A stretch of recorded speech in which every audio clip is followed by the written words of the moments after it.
Hi there. Today we'll talk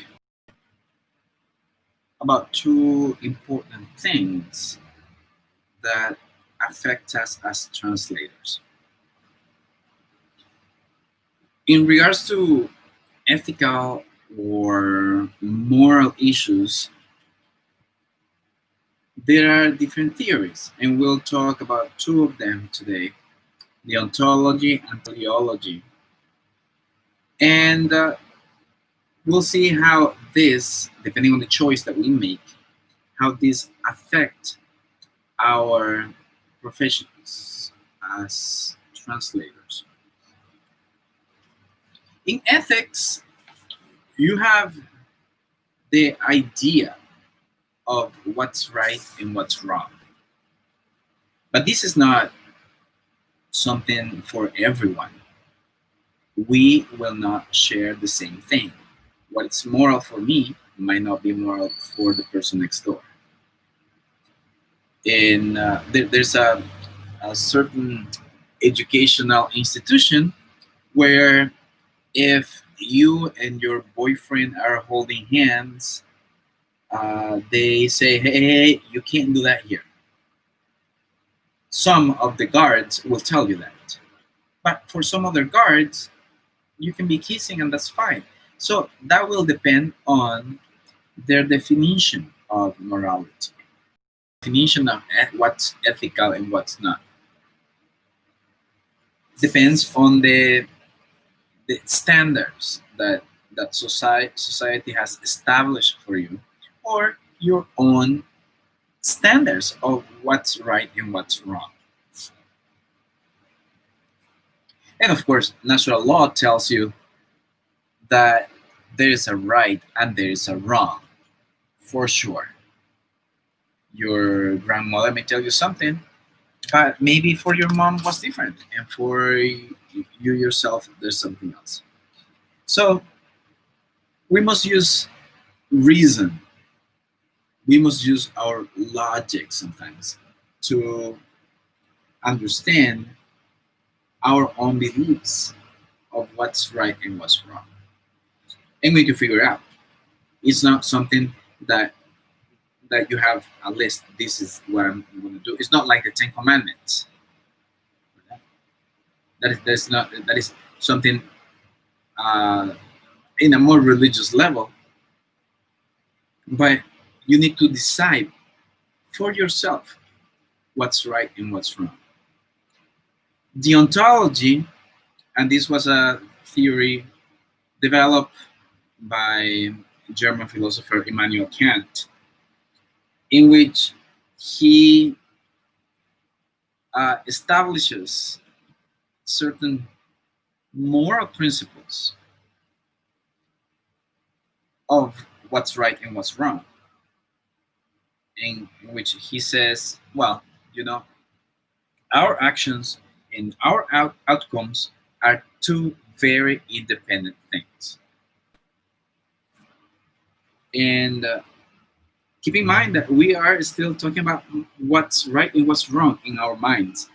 Whatever you grew up with, if your grandmother or your mother told you not to steal, you will not steal. Um, if people were more permissive in your house, maybe you had a boyfriend, a girlfriend when you were 7, depending on your values. In a deontological approach, you will not take action because you are just following a certain set of um, rules that are your own ethical standards, irrespective of consequences. You have your own approach based on the principles that you grew up with, your own moral principles, whatever that may be, loyalty, invisibility, if you want, as a translator, respect for human. dignity, loyalty, whatever you think it might be good for you as a person. Confidentiality is another one. However, if there's something going on in interpretation, for example, what do you do? Do you refrain from intervening, from saying something because it is you have been taught to be invisible, you have been taught to remain impartial, or do you say something? A few years ago, I was hired to interpret some technical talks about installing cellular towers. And the company that hired me, they brought a guy from Romania to give this talk. So English was not his native language, but that's something else. And his name was Bruce, I believe. So my students, or Bruno, one of those, I don't remember. But the thing is that it was associated with Batman, and the people in the um, conference room, they were all middle-aged men who have been doing cellular tower installations for a number of years. And so it turns out that they were just laughing about his name, right? Ah, sí, mira, decirle a Batman, blah, blah, blah, blah, blah. And as an interpreter, uh, I wasn't gonna translate. I wasn't gonna put whatever they were doing into uh, this technical talk. So one of them said, when this guy said, ask them if they have any questions. Any questions? And there's always the funny guy. One guy says like, hey, preguntale a Batman dónde dejó el Batimóvil. Ah! So it was clear that they were mocking him because of his name. In a deontological approach, I would have said nothing. Or would I have said, this is what they said? No, I didn't want to interfere. This is what they said. This is what it is. Or what do you do as a translator, as an interpreter? In my case, what I did when they said all of this, I said, yeah, they say everything is clear. They don't have any questions. Of course, that wasn't a faithful interpretation of what was going on. But what do you do?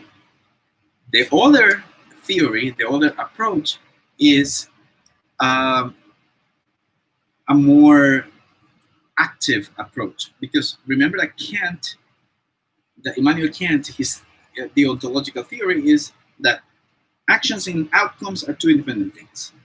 And it doesn't matter. You disregard the consequences, it doesn't matter. You just do what you think is right, what your set of rules, what your set of morality, your set of morals think is best. Now, imagine taking this outside the professional world. Imagine that there is somebody who's coming to your house, an intruder who's going to kill your family. And you have a camera, and you know what's going on, and you have the opportunity to kill this guy first before he kills 6 people in your family. What do? Do you follow a deontological approach that says, do not kill? A more religious avenue when you say, do not kill? Or do we go into the next approach, the next theory, a teleological approach?